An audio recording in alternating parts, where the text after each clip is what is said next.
Şəhidlərə salam olsun. İgid qəhrəman oğullarımızın xatirəsinə ucaldılmış böyük bir abidə kompleksinin önündəyik. Salyan rayonu Şorsulu kərindi. Xüsusi təyinatlı dəstənin şəhidi Əvəz Abbasov Maisoğlu'nun xatirəsinə həsr olunmuş abidə kompleksidir.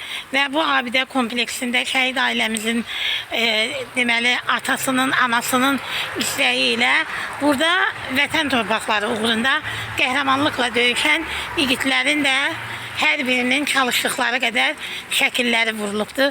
Allah bütün şəhidlərimizin məkanını cənnət eləsin.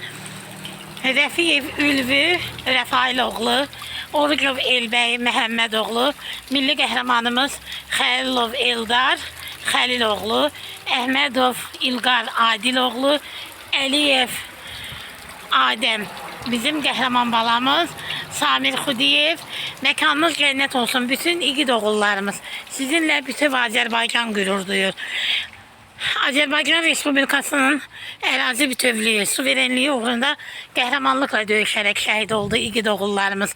O oğullardan biri də Kərimov Ceyhun Allahverdi oğlu, Əliyev Salih Namiq oğlu, Rəhimov Ramil Sucəddin oğlu və Həmidli Mikail Vüqar oğlu, Bağırov Ülvü Hənifə oğlu. Ruhunuz qarşısında qəhrəman şəhidlərimiz, hər birinizin ruhu qarşısında ehtiramla baş əyirik. Mən buradan şəhidimiz Əvəzin ailəsinə öz dərin təşəkkürümü bildirirəm. Allah məkanını cənnət eləsin, ruhu şad olsun. Bu vətən sizi unutmadı. Qəhrəman oğullar, uğrunda canınızı fəda etdiyiniz üç rəngli Azərbaycan bayrağı qürurla dalğalanır. Vətən sağ olsun.